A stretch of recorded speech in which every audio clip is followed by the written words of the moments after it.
Hi, my name is Bob Hinkles. I'm a CPA. I have over 33 years of public accounting experience. In the early 80s, I worked on real estate tax partnerships that really saved people a tremendous amount of taxes. This presentation is a summary of some of the things that I've learned over the 33 years.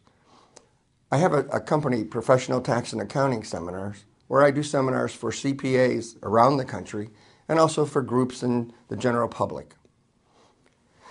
Today's course is real estate. It's buying and investing. The main thing to be aware of is that you have to have knowledge. Knowledge is the most important thing that can happen or that can help you to do a really good transaction. The more you know about real estate, the better deal that you can make. This is a very complicated area, and many people are nescient. Nescient just means that there's no reason you would know until you actually went to buy a house. Another issue, which impacts everyone in this country, is estate taxes.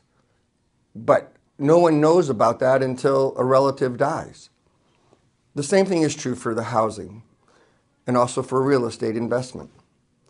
So the more knowledge you have, the better it is for you to work and make a good deal. The most important thing for you to remember is that you, the buyer, are the most important person in this entire transaction. Without you, nothing happens.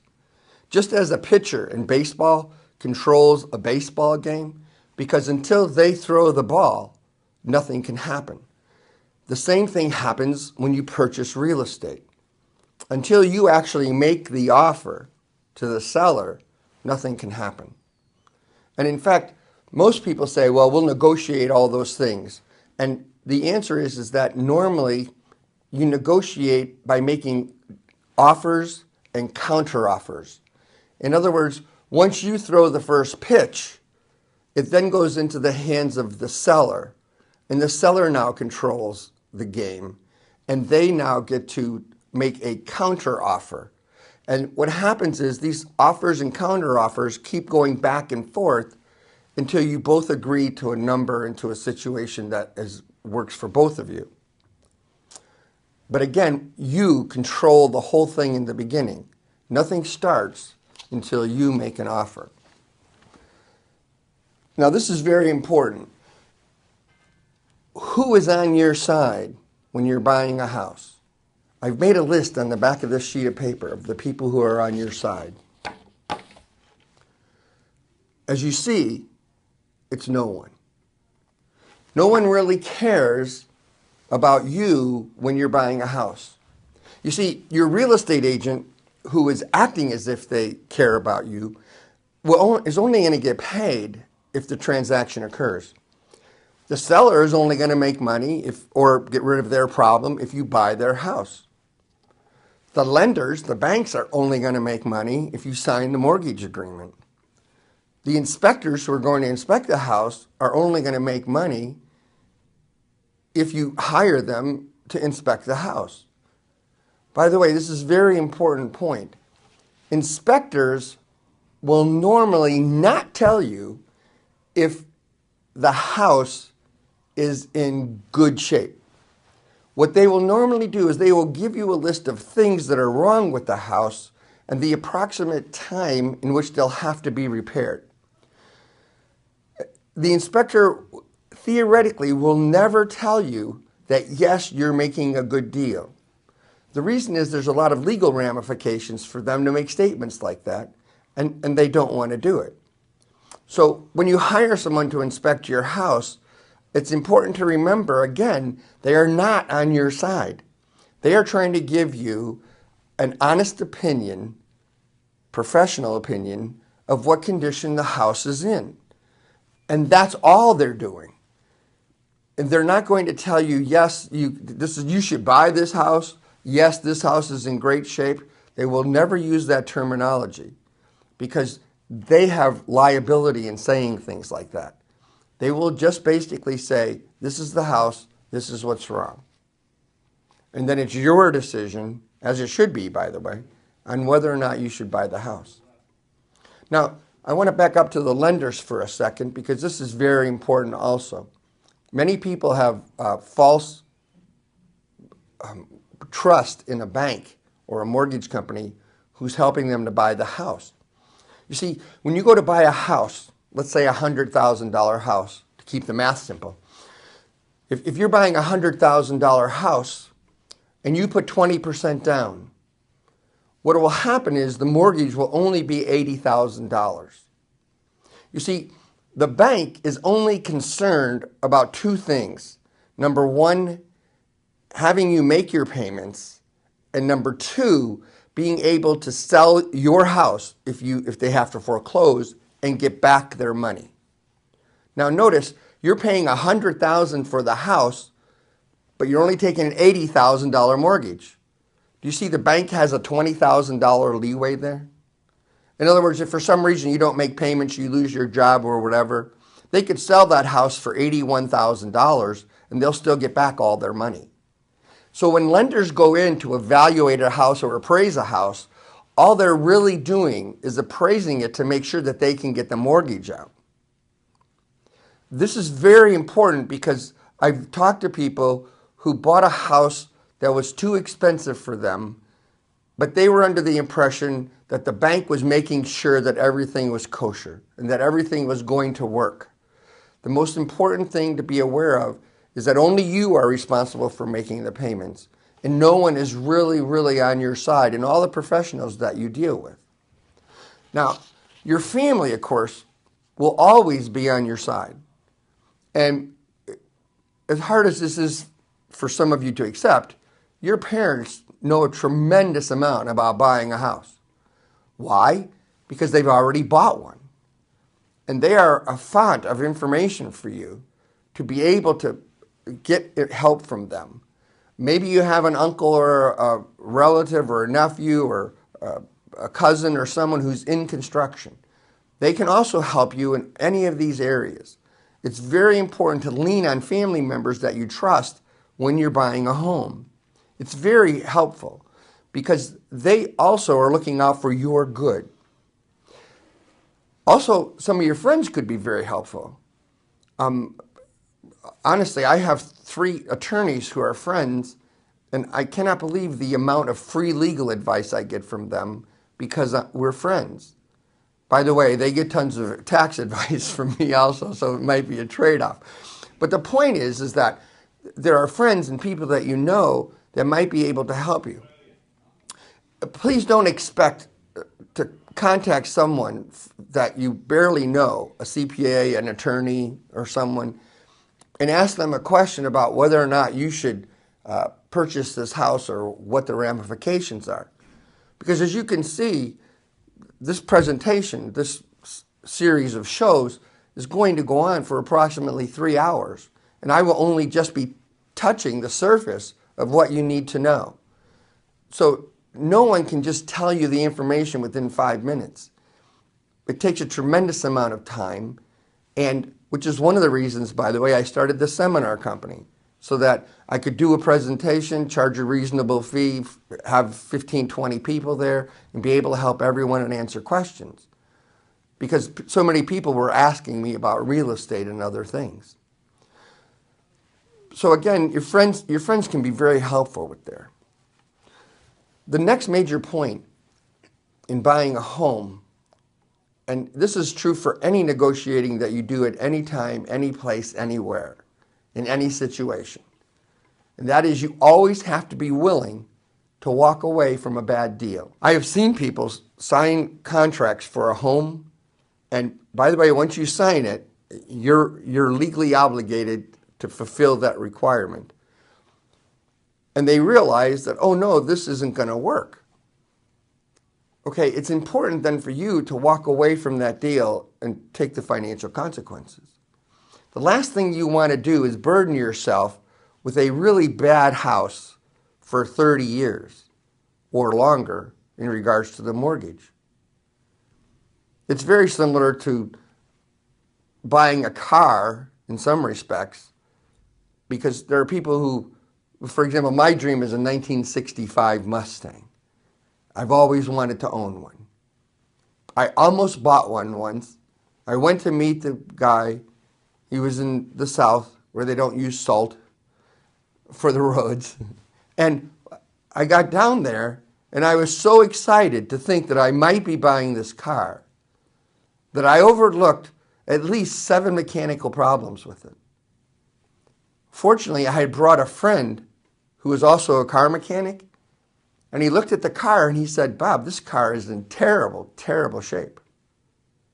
I said, "But the price is so low." And he said, "But it will cost you so much to fix it, and you might never be able to use it." It was then I realized that I needed to just walk away. I walked away from my dream car. The same thing is true for a house. When you find a house, sometimes you really love it. Sometimes you think, well, that will work.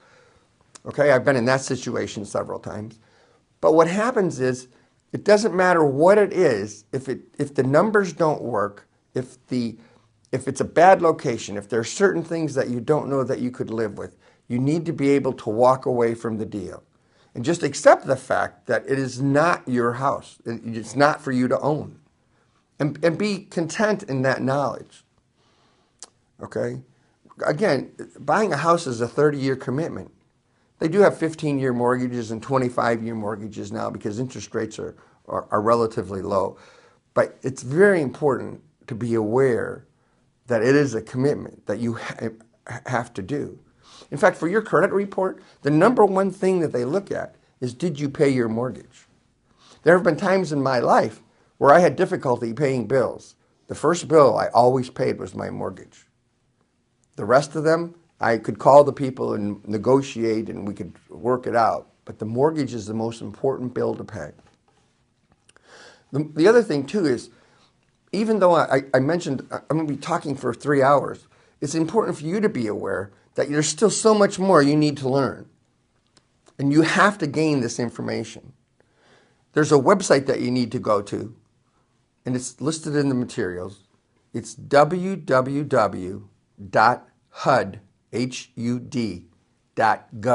G-O-V. Now, I'd just like to warn you, be very careful you don't go to .com or .net or .anything else, because any of those websites are commercial websites, and there will be fees involved with everything you do there. The HUD.gov is a government website that has completely free information.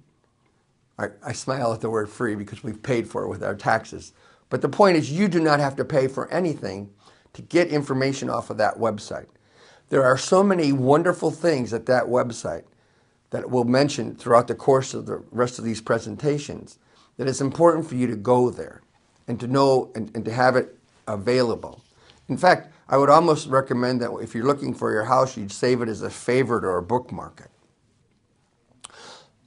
A little bit of the legal things that are important. It's very important that in real estate you understand that real estate is unique. And unique is a special legal term. What it means is there's no lemon law for houses. I mean, if you buy a car and it turns out to be a piece of junk because they made it bad in a factory, what can you do? In fact, there's even attorneys that say lemon law attorneys will get you a new car, blah, blah, blah. And there's all this. It's fantastic. It really is. It's good that our laws are set up to help people who have gotten bad situations or bad deals. Okay? But there's one thing that's very important that does not apply in real estate. Also, if you get into a deal where there's not, again, a legal term, a meeting of the minds, then you're allowed to appeal and void the deal. For example, if I agree, I have 2 cars, and one's a 65 Mustang and one's a 65 Volkswagen Beetle, and I tell someone I want to buy their 65 car, and they say, "Oh yeah, no problem, you can have it for $800. And I'm like going crazy thinking I'm buying a 65 Mustang for $800. And then it turns out that he was referring to the 65 Volkswagen Beetle. Okay. And I've already signed documents that I'm buying the car without really examining all the documents and seeing that it's a 65 Beetle. I have legal recourse. I can actually go to a court of law and say, we did not have a meeting of the minds. In other words, I was buying one thing and they were selling something different. That does not happen in real estate. Once you sign the deal, there is automatically a meeting of the minds in real estate. It is something that has always occurred in this country. And so it's very important that you're aware that if you sign a bad deal, which is why I started out by saying you have to be able to walk away from a bad deal. If you sign a bad deal, you are stuck with it for the term of the loan.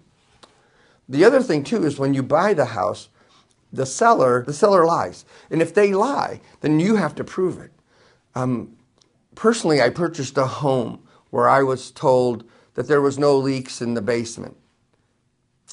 All right, we had the house inspected. They said, well, it looks good. We don't see any problems.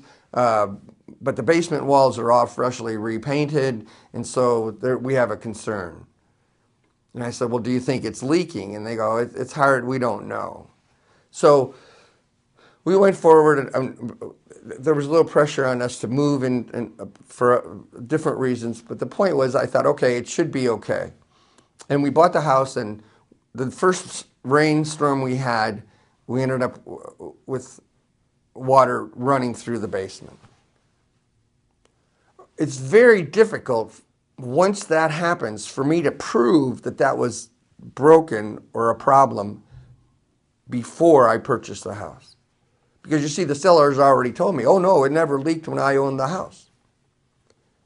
Now, the fact that it would leak within that 6-month period makes no sense. But again, it's very difficult to prove. You know, most of the sellers are now required to sign in many states and counties in the United States what they call a truth in selling document. And they're supposed to actually check off any problems that are on the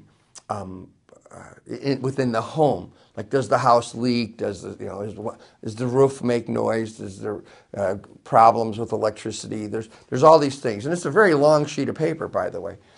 And of course, the sellers do everything they can to avoid checking any of those boxes because theoretically it would reduce the value of their home.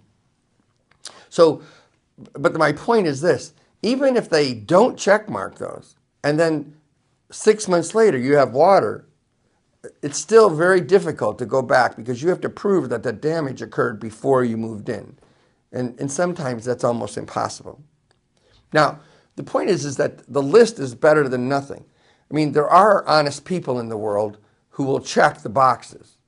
I know when we sold our home, we checked the boxes and said, yes, here's the issues.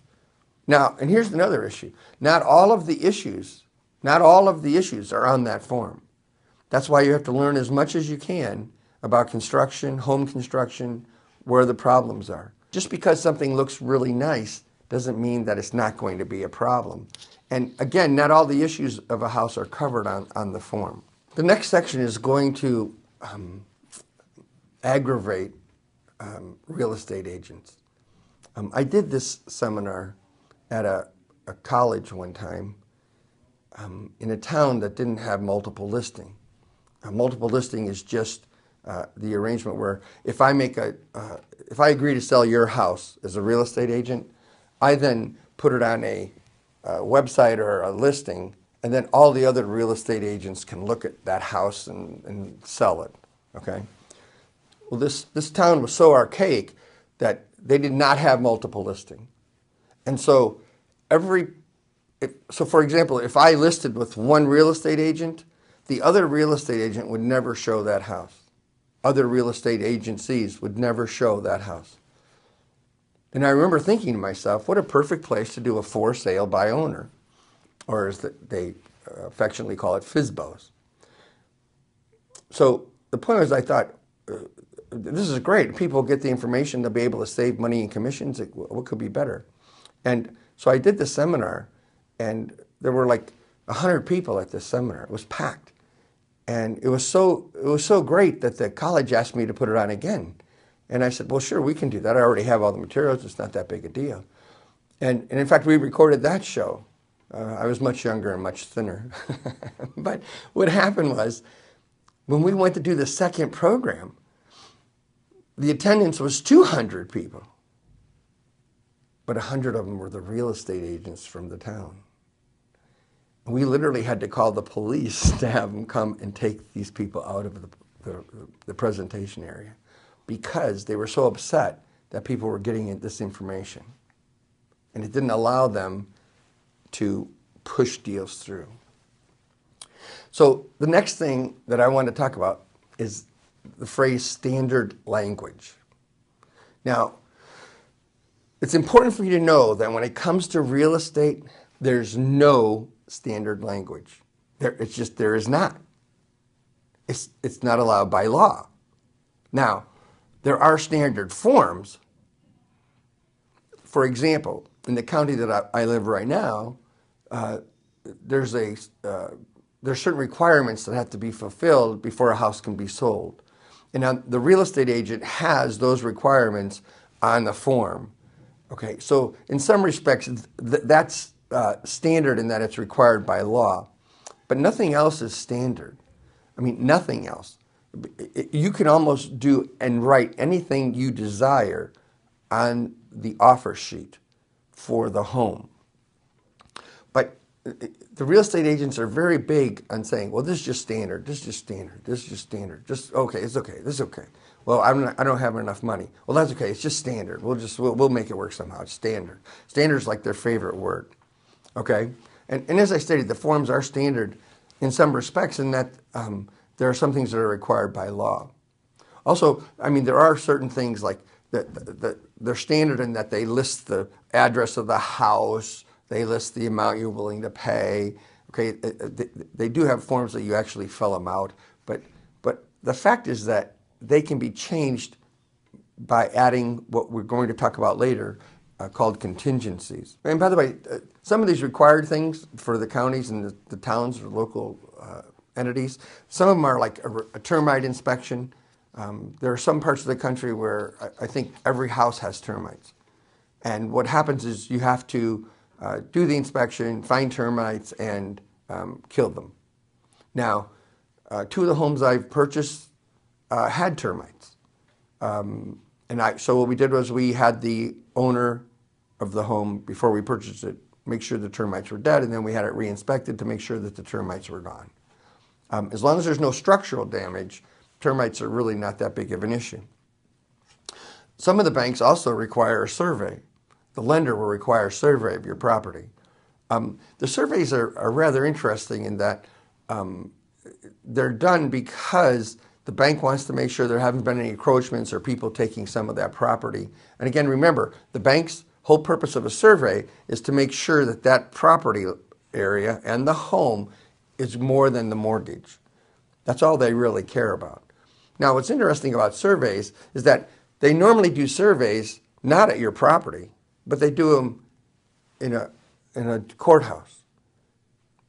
All the surveys for all the lands and whatever are kept in courthouses and online now. And so what they do, by the way, online through the courthouses, and what they do is they actually go back and they look at the surveys that were done in the past and they make sure that that's all the same. I'm going to recommend something to you. It's a little more expensive, but it will save you money when you sell your house. And that is that if you ask to have the survey with posts, that you will be able to not survey your home anymore. What a post is, and again, I'm sure you've seen this. I don't know if you've visited any historical sites, but if you go to historical sites, you'll see stones at corners of properties. Okay, those were posts, and that marked the land that belonged to certain people. In the West, they do that also. Now, here in suburban areas, and also, by the way, in farm areas too, this is quite common, what they will do is they will go on the corners of their property and they will sink in a post.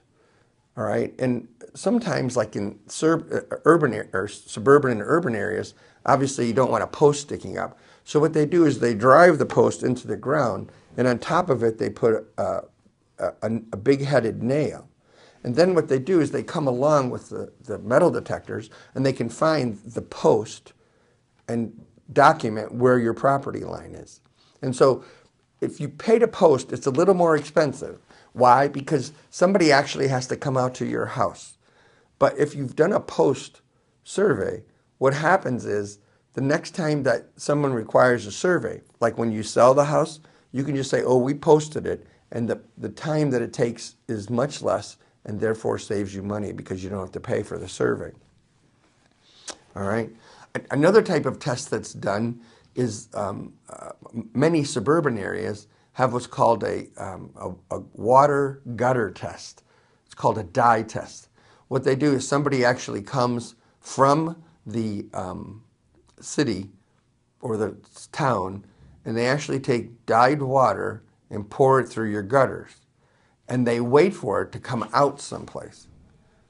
If it doesn't come out someplace, like on the ground or on the road, then they're very concerned because they think it might be going into the sewage runoff and the runoff for the town. That's something that's to be avoided. Be very careful. Now, almost all rain gutters run out to the sides, and people have seen those flaps that come out and all the different things and whatever.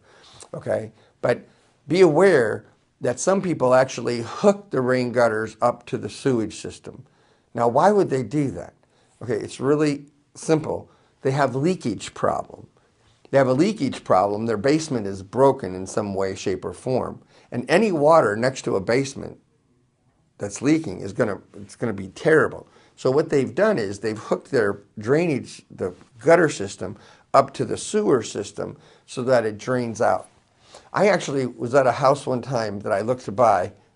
I did not, but I looked to buy, and they actually had the gutters drain into a sink in the basement.